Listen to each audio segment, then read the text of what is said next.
હાલો વિદ્યાર્થી મિત્રો, ધોરણ 11 એસપીસીસી અને આપણે પ્રકરણ 1 સેક્રેટરીનો અર્થ અને તેના પ્રકારો એની અંદરનો આ આપણો ત્રીજો લેક્ચર છે. સેક્રેટરીના પ્રકારો આજે આપણે આપણા અભ્યાસક્રમની અંદર લેવાના છે. મિત્રો, આપણે અગાઉના લેક્ચરની અંદર અર્થ અને વ્યાખ્યાનો અભ્યાસ પૂર્ણ કરેલો હતો. આપણે એ વસ્તુ સ્પષ્ટ થઈ ગઈ કે કંપનીના સેક્રેટરી અને જે વર્ષો જૂના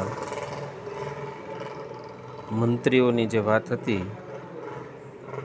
એ આપણે અર્થના સ્વરૂપમાં જોયેલી હતી. હવે આપણે ઘણા બધા પ્રકારના જે સેક્રેટરી છે, આ સેક્રેટરીઓ વિશે આજે આપણે વિશેષ માહિતી મેળવીશું. સમાજની અંદર ઘણી બધી પ્રવૃત્તિઓ થતી આપણે જોઈએ છીએ, અને આ પ્રવૃત્તિઓની અંદર એક ખૂબ અનિવાર્ય એવું કામ કંપનીના સેક્રેટરી સંભાળે છે. પછી ક્રિકેટનું બોર્ડ હોય, વેપારી મંડળ હોય, સરકારનું કોઈ નિગમ હોય અથવા તો કોઈ ગવર્મેન્ટ ડિપાર્ટમેન્ટ હોય, દરેકની અંદર ખૂબ અગત્યનું સ્થાન એટલે સેક્રેટરી. આમ તો આપણે બધાને ખ્યાલ છે કે વડાપ્રધાન શબ્દ છે એને હિન્દીની અંદર આપણે પ્રધાનમંત્રી જ કહીએ છીએ. રાજ્યના જે શાસક હોય છે એમને આપણે મુખ્યમંત્રી તરીકે ઓળખીએ છીએ. તો આજે આપણે સેક્રેટરી શબ્દને વધારે સારી રીતના સમજવા માટે એના પ્રકારોનો અભ્યાસ કરીશું. આપ સ્ક્રીન ઉપર જોઈ શકો છો, સેક્રેટરીના જે વિભાગો છે એમાં ખાનગી સેક્રેટરી, રાજકીય સેક્રેટરી,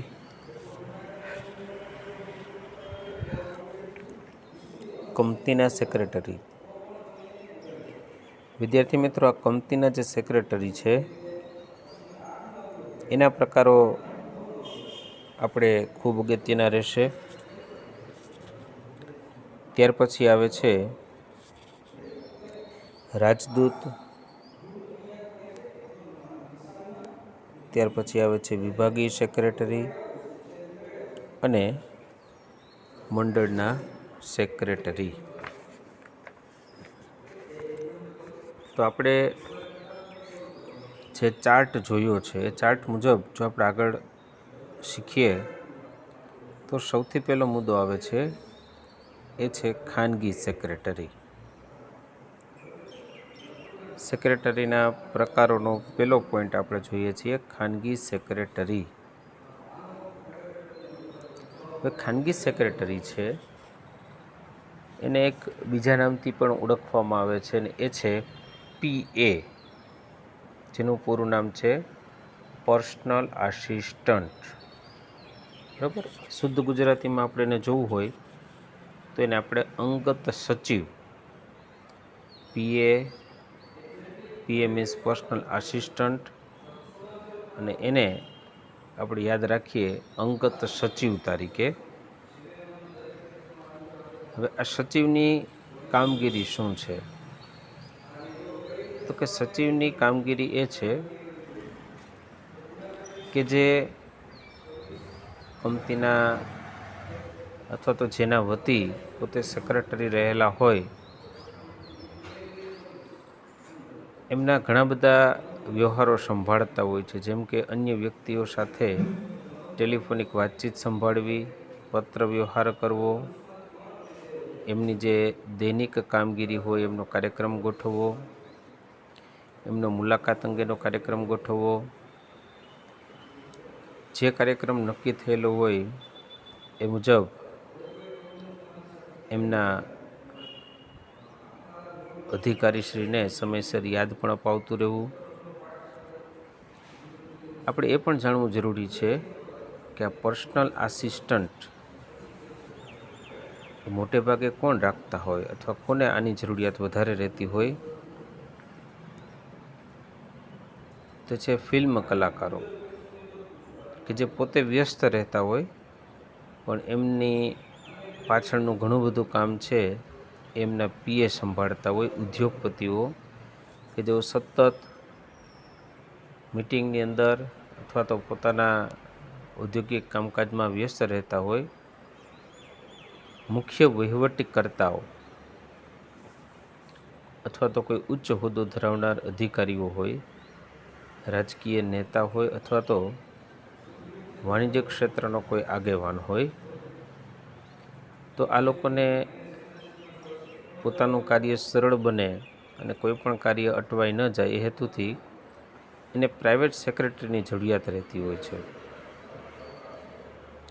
વ્યવસાય વ્યક્તિઓના કાર્યક્ષેત્રમાં જ્યારે વધારો થાય ત્યારે મોટે ભાગે પોતે પર્સનલ આસિસ્ટન્ટ એટલે કે પીએ રાખતા હોય છે. ઘણા બધા ડૉક્ટર છે, વકીલ છે, ચાર્ટર્ડ એકાઉન્ટન્ટ છે વગેરે પણ છે અહીંયા સેક્રેટરી તરીકેની નિમણૂક કરતા હોય છે. પરંતુ એમને નિમણૂક વખતે ધ્યાનમાં રાખવાનો મુદ્દો જોઈએ તો એ છે વિશ્વાસુ હોવા જોઈએ, પ્રામાણિક પણ હોવા જોઈએ અને સાથે સાથે નિષ્ઠાવાન પણ હોવા જોઈએ. રાઈટ? તો આ બધી વસ્તુને આપણે ઓળખવાની છે. ત્યાર પછી આવે છે રાજકીય સેક્રેટરી. આપણો સેક્રેટરીનો બીજો પ્રકાર છે રાજકીય સેક્રેટરી. મોટેભાગે જે પશ્ચિમના દેશો છે કે ત્યાં વ્યવસ્થા થોડી અલગ છે, રાષ્ટ્રપ્રમુખની વ્યવસ્થા છે. તો જે રાષ્ટ્રપ્રમુખની પસંદગી થતી હોય ત્યાં એમનું શાસન ચલાવવા માટે દરેકને ખાતાની સોંપણી કરવામાં આવે છે અને દરેક ખાતા દીઠ એક એક વ્યક્તિની જે નિમણૂક કરવામાં આવે છે એમને સેક્રેટરી તરીકે ઓળખવામાં આવે છે. આપ યુએસની અંદર જોતા હશો કે ડિફેન્સ સેક્રેટરી, બરાબર? તો એ જ કામ અથવા એ જ પ્રકારનો હેતુ સાથે ભારતની અંદર ખાતાના મંત્રીઓની નિમણૂક કરવામાં આવે છે. જેમ કે અહીંયા આપણે વાત કરીએ તો કે રક્ષા મંત્રી, બરાબર? તો બંને દેશની અંદર શાબ્દિક રીતના ફેરફાર છે પરંતુ એ જ રીતના કાર્ય થતું હોય છે. ત્રીજો મુદ્દો ખૂબ અગત્યનો છે, પરીક્ષાલક્ષી છે અને એ છે કંપનીના સેક્રેટરી, જે આપણે આપણા અભ્યાસક્રમની અંદર આગળ શીખવાના છે. કંપનીના સેક્રેટરીની વાત કરીએ તો ખૂબ અગત્યની વસ્તુ જે નવો કંપની ધારો છે, આપણે અગાઉ ચર્ચા કરી ગયા છીએ 2013નો જે કંપની ધારો છે એ કંપની ધારાની મુજબ જે ભરપાઈ થયેલી મૂડી છે એ 5 કરોડ કે તેથી વધુ હોય તેમાં સેક્રેટરી નિમણૂક ફરજિયાત બનાવવામાં આવશે. કંપનીમાં સેક્રેટરીનું સ્થાન અગત્યનું છે. એનું કારણ શું? તો કે કંપનીનો સેક્રેટરી છે એમની પાસે એવું વ્યાવસાયિક જ્ઞાન હોય છે કે જે કંપનીને કાયદા મુજબ આગળ ચલાવી શકે. કારણ કે કંપની એ તો કૃત્રિમ વ્યક્તિત્વ છે. કંપની અને તેના માલિક એટલે કે શેર હોલ્ડરો આ બંને અલગ અલગ છે. તો કંપનીના સંચાલન માટે સંચાલક મંડળ, એ સંચાલક મંડળના બધા જ સભ્યો છે એ કંપનીને કાયદાકીય રીતના અથવા ધારાકીય જોગવાઈ અનુસાર કેવી રીતના ચલાવવી એમના ખાસ જાણકાર નથી હોતા, અથવા ઘણા સંજોગોની અંદર એ સ્થાનિક પણ નથી હોતા. તેથી કંપનીનો જે વહીવટ છે એ નીતિ નિયમ અને ધારાકીય જોગવાઈ અનુસાર ખૂબ સારી રીતના, કાર્યક્ષમ રીતના ચાલે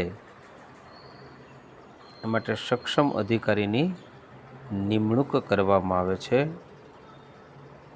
કે જેને આપણે કંપની સેક્રેટરી તરીકે ઓળખી શકીએ. સામાન્ય સંજોગોની જો આપણે વાત કરીએ તો કંપની સેક્રેટરીની નિમણૂક કોણ કરશે? તો કે સંચાલક મંડળ કરશે. અને આમ પણ કંપનીનો જે સેક્રેટરી છે એ સામાન્ય રીતના તો કંપનીનો કર્મચારી જ છે. સંચાલક મંડળ જે આદેશ આપે તેનો ફક્ત અમલ જ કરાવવાનો છે. એમની પાસે પોતાની પાસે કોઈ સત્તા છે જ નહીં, પરંતુ એમને સત્તા સંચાલક મંડળ પાસેથી પ્રાપ્ત થતી હોય છે. આમ જે સેક્રેટરી છે એ સંચાલક મંડળના અંકુશમાં કાર્ય કરતા હોય છે. અને સંચાલક મંડળે જેટલી સત્તાઓ આપેલી છે એમના આધારે બે પ્રકારના જે સેક્રેટરી છે એ તૈયાર કરવામાં આવે છે. એક સામાન્ય સેક્રેટરી અને બીજું વહીવટી સેક્રેટરી. આ બંને મુદ્દાઓ પણ આપણા માટે અગત્યના છે. સૌથી પહેલી વાત કરીએ તો છે સામાન્ય સેક્રેટરી. સામાન્ય સેક્રેટરી એટલે શું? તો કે મોટે ભાગે એક કંપની વતી પત્ર વ્યવહાર કરતા હોય છે,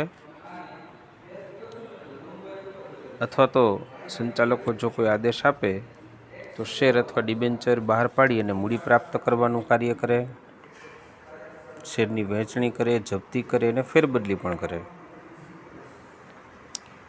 સભ્યોને કોઈ સભા અંગે નોટિસ આપવી હોય, એજન્ડા તૈયાર કરવો હોય, સભા નોંધ હોય, મિનિટ્સ તૈયાર રાખવી હોય વગેરે ખૂબ અગત્યના કાર્ય છે એ સામાન્ય સેક્રેટરી સંભાળતા હોય છે. પાંચમો મુદ્દો આપણે જોઈએ તો એ છે કંપની ધારા મુજબ.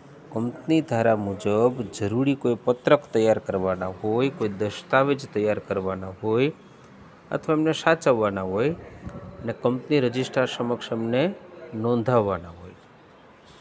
છઠ્ઠી વાત કરીએ તો એ છે ડિવિડન્ડની વહેંચણી કરવી. આ 6 મુદ્દા છે એ સામાન્ય સેક્રેટરી ખુદ સંભાળતા હોય છે. તો કંપનીની અંદર જે વહીવટી સેક્રેટરી છે એમનું શું કાર્ય? કંપનીના જે વહીવટી સેક્રેટરી છે એ કંપની અંદર ઘણા બધા કર્મચારીઓ છે એમની પસંદગી કરવી અને નિમણૂક માટે પણ કાર્ય કરતા હોય છે, અથવા કંપની વતી કોઈ વાટાઘાટો હોય, કરારો કરવા પડતા હોય તો પણ કરતા હોય છે. કંપની ઉપર હિસાબની દેખરેખ રાખવાની હોય છે, અથવા કંપનીના સંચાલક મંડળને કંપનીની નીતિ અને કાર્યક્રમ ઘડવામાં જો કોઈ સલાહ સૂચનની જરૂર પડે અથવા તો માર્ગદર્શન આપવા યોગ્ય લાગે તો એ પણ આપવા જરૂરી બનતા હોય છે. અને કંપનીના જે ડિપાર્ટમેન્ટ હોય છે એમની ઉપર સતત દેખરેખ રાખવી. રાઈટ. તો આમ આપણે એટલું સમજી શકીએ છીએ કે વહીવટી અધિકારી તરીકે સેક્રેટરી એ સંચાલક અને કંપની આ બંને વચ્ચે એક કડીરૂપ કાર્ય કરે છે. ખાસ આ મુદ્દો આપણે યાદ રાખવો જોઈએ. પરીક્ષાલક્ષી મુદ્દો છે, વારંવાર પૂછાતો મુદ્દો છે. મિત્રો, હવે આપણે કંપની સેક્રેટરીમાંથી જે આપણા મુખ્ય પ્રકારો હતા એમાંનો ચોથો પ્રકારનો અભ્યાસ કરીએ છીએ. એ છે રાજદૂત કાર્યાલયનો સેક્રેટરી. અત્યારે ઘણા બધા દેશની અંદર અન્ય દેશો પોતાના રાજદૂતો એટલે કે એલચીની નિમણૂક કરતા હોય છે. એમનું મુખ્ય કાર્ય કે પોતાના દેશના હિતોનું રક્ષણ કરાવવું અને પોતાના દેશનું દ્રષ્ટિબિંદુ સમજાવવાનું હોય છે. જેમ કે ભારત દેશની અંદર અન્ય દેશ જેમ કે બ્રિટન છે, યુએસ છે, યુકે છે, એમના રાજદૂતો છે એ ભારતની અંદર હોય છે અને ભારતના રાજદૂતો છે આ બધા દેશની અંદર હોય છે. આવા સેક્રેટરીને રાજદૂત કાર્યાલયના સેક્રેટરી તરીકે ઓળખવામાં આવે છે. ત્યાર પછી આપણે જોઈએ છીએ છે વિભાગીય સેક્રેટરી. સામાન્ય રીતના પ્રજા જે સાંસદની ઇલેક્શન કરે છે, જે પક્ષ બહુમતી મેળવે, પક્ષ રચના કરે, ત્યારબાદ એમાંથી પ્રધાનમંડળની રચના થાય અને જે તે કાર્ય માટે જે તે વિભાગના પ્રધાનોને જવાબદારી સોંપવામાં આવે છે. આ પ્રધાન જે ખાતું સંભાળે તેનો વહીવટ ચલાવવા માટે જે અધિકારીઓની નિમણૂક કરવામાં આવે છે તેને વિભાગીય સેક્રેટરી તરીકે ઓળખવામાં આવે છે. જેમ કે આપણું શિક્ષણ વિભાગ, તો શિક્ષણ વિભાગ છે એમનું સારામાં સારું કાર્ય થાય એ માટે એક વિભાગીય સેક્રેટરી નિમણૂક કરવામાં આવતી હોય છે. મોટાભાગના જે વિભાગીય સેક્રેટરી છે એ IAS અથવા તો જેને આપણે સનદી અધિકારી તરીકે ઓળખીએ છીએ, આ લોકોનું મુખ્ય કાર્ય છે એ નીતિ ઘડતર છે. નીતિ ઘડતર મુજબ કાર્ય થાય છે કે નહીં તે જોવાનું છે. આવા પ્રકારના કાર્ય છે મોટે ભાગે આમની અંદર સંભાળવામાં આવતા હોય છે.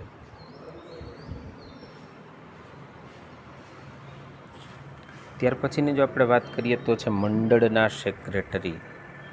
આમાં આપણે કુલ 6 મુદ્દાઓનો અભ્યાસ કરીશું. સૌથી પહેલાં જોઈએ તો કે વિદ્યાર્થી મંડળના સેક્રેટરી, ખાસ કરીને શાળા અને કોલેજ. શાળા અને કોલેજની અંદર લોકશાહી પ્રણાલીની સમજ આપવા માટે વિદ્યાર્થીઓને અધિકારો ક્રિયાન્વિત કરવા, વિદ્યાર્થીઓના પ્રશ્નોને વાચા આપવા માટે વિદ્યાર્થી મંડળની રચના થાય છે અને એમાંથી જે વિદ્યાર્થીના સેક્રેટરી છે એમને પસંદ કરવામાં આવે છે. એમને આપણે જનરલ સેક્રેટરી તરીકે ઓળખીએ છીએ. પરીક્ષાની અંદર પૂછાતો પ્રશ્ન છે જનરલ સેક્રેટરી. ત્યાર પછી આવે છે ક્લબના સેક્રેટરી. રમતગમત, અન્ય સાંસ્કૃતિક બાબતોને પ્રોત્સાહન આપવા એ ક્લબના સેક્રેટરીની રચના કરવામાં આવે છે. દાખલા તરીકે sports club of Gujarat, BCCI વગેરે. ત્યાર પછી આવે છે શૈક્ષણિક સંસ્થાના સેક્રેટરી. દિલ્હી, કોટા, અમદાવાદ જેવા મોટા શહેરોની અંદર શૈક્ષણિક સંસ્થાઓના વિશાળ સંકુલ ઊભું કરવામાં આવે છે અને તેનું સંચાલન છે સેક્રેટરીઓને સોંપવામાં આવે છે. સેક્રેટરી તરીકે સંસ્થામાં મુખ્ય વહીવટી અધિકારી તરીકે પોતે ફરજ પણ બજાવતા હોય છે. ત્યાર પછી વાત કરીએ તો એ છે મજૂર મંડળના સેક્રેટરી. હવે મજૂર મંડળના સેક્રેટરીની વાત કરીએ તો એના માટે આપણે ખાસ યાદ રાખવું પડશે કે ભારતની અંદર ઇનટુક અને આઈટુક નામના 2 મંડળો અત્યારે પણ કાર્યરત છે. મોટાભાગના મંડળોનો મુખ્ય હેતુ મજૂર અને કર્મચારીઓની માગણીઓ છે એ સરકાર સમક્ષ રજૂ કરવાની હોય છે. ભારતના ભૂતપૂર્વ રાષ્ટ્રપતિ શ્રી VV ગોરી 1992માં અખિલ ભારતીય રેલવે કર્મચારી સંઘ એટલે કે મંડળની એક સ્થાપના પણ કરેલી હતી. મિત્રો, ત્યાર પછીનો મુદ્દો આવે છે વેપારી મંડળના સેક્રેટરી. ઘણા બધા વેપારી મંડળો હોય છે. કાપડનું વેપારી મંડળ, દવાના વેપારી મંડળ, અથવા કોઈ ઉત્પાદક મંડળ હોય અથવા કોઈ સેવા મંડળી હોય. એ પોતાના ધંધા અને રોજગારની અંદર ઉદ્ભવતા જે પ્રશ્નો છે એમની રજૂઆત કરવી, એમને ઉકેલ લાવવા અથવા એસોસિએશન કે મંડળની રચના કરે છે. ભારતની અંદર આપણે વાત કરીએ તો ચેમ્બર ઓફ કોમર્સ અને ફિક્કી જેવા અન્ય ઘણા બધા મંડળો છે જ્યાં સેક્રેટરીની નિમણૂક કરવામાં આવે છે. આવા મંડળોનું સંચાલન મંડળના બંધારણ મુજબ થતું હોય છે. છેલ્લો પ્રકાર જોઈએ એ છે સહકારી મંડળીના સેક્રેટરી. જે સામાન્ય રીતના આર્થિક, સામાજિક, સાંસ્કૃતિક ઉત્થાન માટે સહકારી મંડળીની રચના થાય છે. શાળા, કોલેજ અને ઘણી બધી સંસ્થાઓની અંદર આવા સેક્રેટરીની નિમણૂક થાય અને આ સેક્રેટરી છે જે તે મંડળના નીતિ નિયમો અનુસાર સંચાલન પણ કરતા હોય છે.